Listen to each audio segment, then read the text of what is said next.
hentikan itu pester itu, Pak Kapolda yang terhormat, suruh itu anggotamu itu supaya dihentikan tuh. Saya dengar Bapak adalah orang Kristen. Nggak benar itu. Bapak Kapolda Balikpapan siapa ya? Bantu gereja Pak Kapolda. Katakan aja lah itu nggak benar. Ya. Kalau hari ini ada hamba Tuhan yang merasa lebih pintar, akademis tinggi, bahkan dia doktor, menjelek-jelekkan pelayanan ini, lalu tua pastor melihat Bapak Ibu, wah, seorang doktor teologi. Tapi terus terang Bapak Ibu, tema-tema yang disampaikan di channelnya, di kanalnya,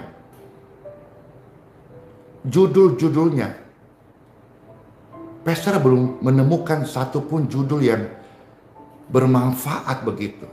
Salam Bapak Ibu, apa kabar? Jumpa kembali dengan saya. Kali ini saya akan bahas tanggapan Pastor Andi Simon dengan pernyataan Pendeta Dr. Mangapul Sagala. Sebelum saya ulas, ada baiknya kita tonton dulu video yang satu ini. Karena ada terang Kristus bercahaya dalam kehidupan hamba Tuhan yang hatinya murni, melayani, percaya kuasa Tuhan. Di situ iblis tidak bisa bersembunyi.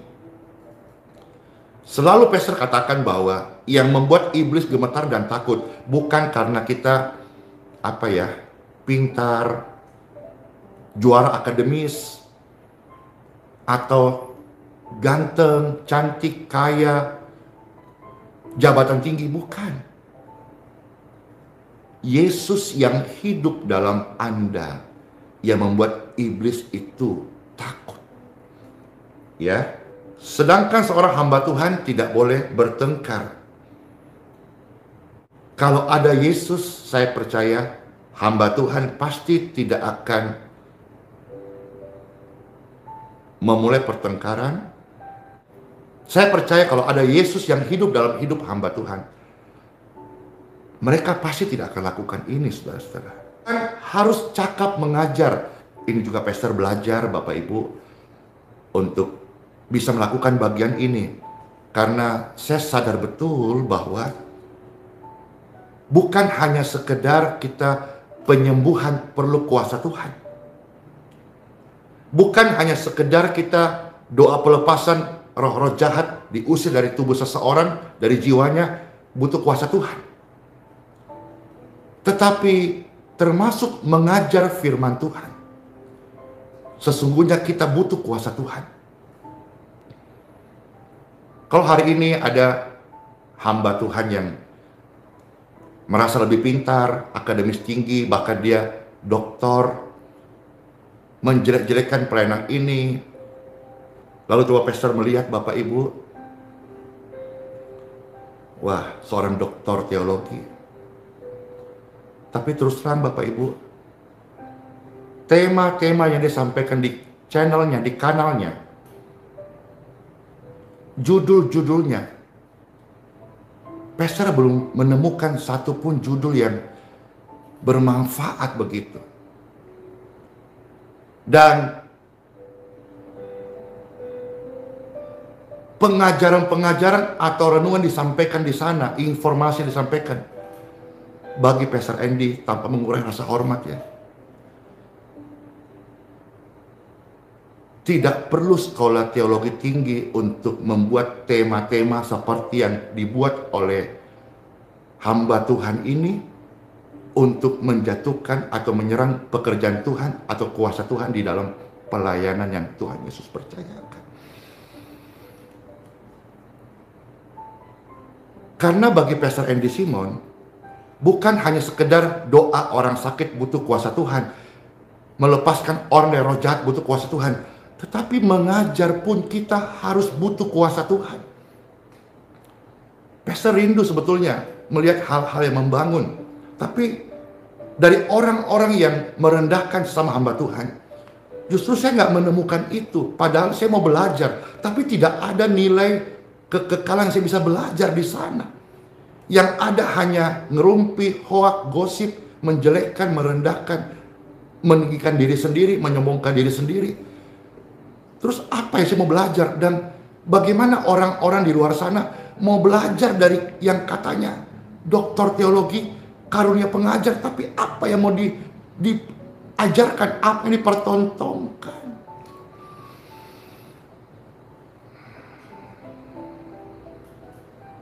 Sementara hamba Tuhan itu dia harus cakap mengajar. Jadi mengajar pun juga butuh kecakapan. Karunia pengajaran pun itu harus disertai dengan kuasa. Artinya kuasa untuk mengajar. Apa yang disampaikan, misalnya satu tema, satu poin, satu perikop, itu harus dijelaskan latar belakangnya, historikalnya, alasan kenapa ini dipakai, dan bagaimana remahnya apa gitu. Kalau cuma sekedar kita ambil ayat, kita tempel untuk membenarkan ego atau argumentasi kita. Semua juga orang bisa tanpa perlu sekolah tinggi. Nah, dari sini Bapak Ibu sekalian yang terkasih, kita bisa melihat bahwa sekalipun seseorang tinggi gelar maupun tinggi titelnya, bukanlah jaminan dia sempurna. Bukanlah jaminan bahwa dia hidupnya tidak dijerat oleh iblis. Yang sudah nyata-nyata kesombongan, mulut kotor, mulut merendahkan orang dunia, mulut menjelekkan sesama pelayan Tuhan, egonya tinggi. Sekarang apa yang mau dipertontonkan? Yesus mana yang diteladani Bapak Ibu? Maka jauhilah orang-orang seperti itu. Jangan beri celah kepada hal-hal begini. Pelayanan ini pun juga banyak diserang oleh orang yang tidak seiman, namun juga banyak diserang oleh orang yang mengaku hamba Tuhan. Pastor bukan tidak mau dialog, tidak mau untuk menanggapi, tidak mau untuk klarifikasi apapun, atau apa ya, sesuai dengan tantangan-tantangan yang hamba-hamba Tuhan menantang hidupku. Aduh, saya mah bukan siapa-siapa. Saya takut Bapak Ibu. Saya hindari pertengkaran. Saya nggak berani ucapin kata-kata kotor. Apalagi sampai live gitu ya. Aduh, bagaimana ya. Saya sedang belajar untuk lemah lembut, kata firman Tuhan. Supaya apa? Saya dapat menuntun orang yang keras hati. Kalau kita keras hati, kita arogan, kita sombong, bagaimana kita bisa menuntun orang gitu? Bagaimana jadi kesaksian buat orang lain? Ya, tapi ada saja sih hamba-hamba Tuhan yang memang punya karunia untuk mungkin mengcounter, menjelaskan, atau mengklarifikasi. Tapi pastor sih, ya karena mungkin saya sedang belajar untuk rendah hati, belajar ramah, maka saya harus mengosongkan hal-hal itu. Ketika saya mengosongkan hal-hal duniawi itu, maka urapannya akan terus terjaga dalam hidupku. Saya punya pilihan untuk marah, benci, bertengkar, emosi, klarifikasi, bisa. Tapi urapan itu akan bocor, Bapak Ibu. Kasihan, banyak orang yang butuh doa yang penuh kuasa. Banyak orang butuh firman yang berkuasa. Banyak orang butuh layanan seperti ini yang berkuasa. Bukan hanya bicara tanpa kuasa.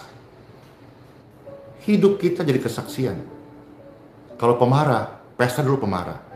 Pembenci, saya dulu jagonya benci. Karena sejak saya lahir ke dunia ini, saya dikandung 9 bulan. Orang tua kami berpisah. Jadi secara duniawi, secara di alam roh, saya lahir dengan kepahitan. Maka tumbuhnya saya itu jahat, keras, kasar. Dunia penuh kejahatan. Saya mengenal kejahatan. Dan sampai hari ini saya kenal ciri-ciri orang yang nampak baik, tapi sebetulnya dikuasai jerat iblis. Saya kenal mereka. Tapi bukan bagian saya untuk mempermalukan. Karena Bapakku, Bapa yang baik, memberi kesempatan setiap orang datang bertobat dan berubah, supaya dipakai jadi kesaksian. Iblis bapak yang suka mempermalukan. Puji syukur saudaraku saya yang broken home, anak tertolak, karena kasih Bapa datang dalam hidupku. Badan saya penuh tato, saya pemakai narkoba, saya penjudi, saya pezina, saya pembunuh Bapak Ibu.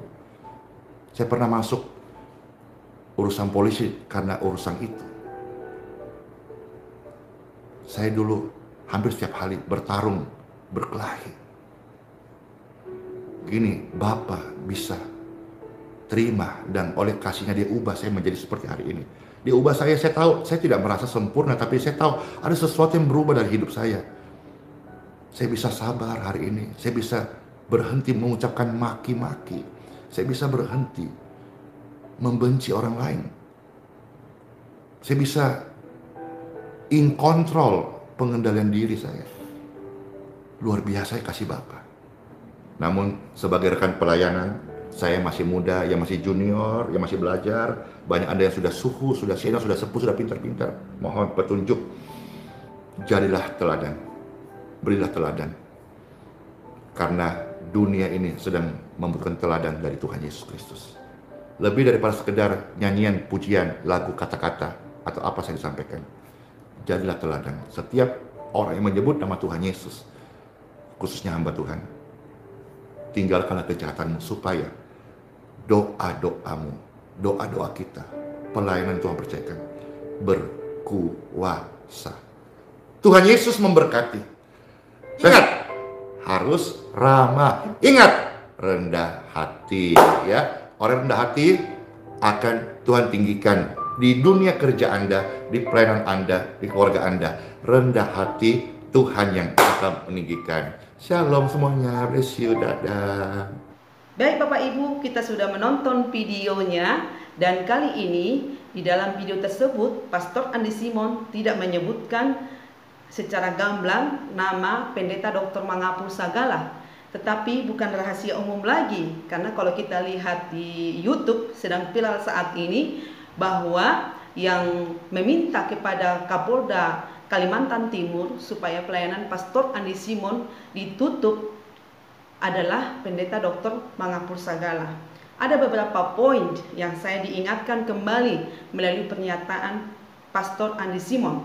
Yang pertama, sesama hamba Tuhan jangan bertengkar. Karena apa? Bahwa di dalam diri kita sebagai orang percaya ada kasih Kristus, ya. Kasih Kristuslah yang mengikat kita satu dengan yang lain. Ketika kasih Kristus itu ada di dalam diri kita sebagai orang percaya, khususnya hamba-hamba Tuhan, maka sukacita, damai, sejahtera yang meluap-luap dari surga turun atas kita sebagai orang percaya, khususnya hamba Tuhan. Sehingga pertengkaran ataupun cecok mulut itu biarlah tidak ada di antara tubuh Kristus, khususnya hamba-hamba Tuhan. Terus yang kedua, beliau berkata bahwa pelayanan itu tidak hanya melalui pelayanan doa kesembuhan yang butuh kuasa Allah, tetapi ketika mengajar juga kita membutuhkan kuasa pengurapan Allah kepada setiap hamba Tuhan. Sehingga seperti Yesus mengajar di bait suci, orang semua heran. Karena apa? Pengajaran Yesus itu penuh dengan wibawa, penuh dengan kuasa. Nah, kita sebagai orang percaya, khususnya hamba-hamba Tuhan, ketika kita mengajar dan melayani Tuhan, ada kuasa dari Tuhan turun atas kita sebagai orang percaya. Ya, sekalipun seseorang itu tinggi sekolahnya, berbagai titel yang diperoleh tidak menjamin bahwa dia menjadi orang yang sempurna. Dan kita bisa melihat ya sosok hambanya di sini ya, dengan perkataan, perbuatan terlihat siapakah beliau. Kenapa? Yang saya lihat di sini, walaupun beliau bergelar doktor, cenderung meremehkan hamba Tuhan yang lebih senior, menganggap dirinya paling superior, paling pengajarannya lebih benar daripada yang lain. Ya, menganggap orang lain pengajarannya sesat, menyimpang dari Alkitab, menyimpang dari kebenaran firman Tuhan. Nah, dan kali ini saya diingatkan kembali bahwa ketika seseorang itu makin ber-IQ hebat, tinggi intelijensinya sekalipun, dia harus menghargai perbedaan yang ada, ya. Kalau memang Tuhan anugerahkan karunia untuk mengajar, ya syukuri, bersyukur, ya. Orang lain diberikan Tuhan karunia kesembuhan, ya syukuri. Kita harus terima dan mesti kasih support sesama hamba Tuhan, bukan saling menjatuhkan. Bahkan meminta kepada Kapolda Kalimantan Timur supaya pelayanan ini ditutup. Apa hak kita, apa hak Bapak untuk menutup itu? Padahal ada banyak orang mengalami pemulihan, ada banyak orang disembuhkan. Siapa kita? Apa hak kita untuk memohon kepada Kapolda Kalimantan Timur memberhentikan pelayanan hambanya Pastor Andi Simon? Dan yang saya lihat juga melalui channel YouTube hambanya Pendeta Mangapul Sagala, yang pembicaraan, ucapan-ucapan yang dikeluarkan mesti perkataannya perkataan yang sopan, lemah lembut lah. Ini kurang pas menurut saya. Apalagi kita ini yang senior, ya. Iya, kurang pantas. Kenapa? Beliau berkata, jaga mulutmu, mulutmu bau, gitu. Kalian berapa saya bayar? Ya, saya transfer. Pantas gak seperti itu hamba Tuhan? Coba Bapak Ibu. Kita memang hidup oleh karena kasih karunia Tuhan, tetapi karena kita hidup kasih karunia Tuhan bukan berarti kita mengemis-mengemis. Saya membuat channel YouTube ini, mengupload, bukan berarti saya membela dengan babi buta seperti itu melalui hambanya Pastor Andi Simon. Tapi saya melihat, saya juga pernah mengalami kesembuhan, mengalami mujizat, dan saya mau menyuarakan kebenaran. Kebenarannya apa? Bahwa sampai saat ini mujizat Tuhan masih ada. Dan yang saya alami ini juga saya akan share, saya bagikan bagi banyak orang, bahwa sampai saat ini kuasa Tuhan Yesus juga masih nyata. Bagi siapa? Bagi orang yang percaya kepadanya. Jadi kalau kita berkata tidak ada lagi mujizat, Tuhan sudah pakai dokter, tenaga medis, buat apa lagi? Doa kesembuhan itu menurut saya kurang pas. Karena selagi kita orang percaya, kita yakin bahwa kuasa Allah tidak bisa dibatasi dengan keadaan apapun. Kalau Tuhan berkehendak, siapa mau bisa larang?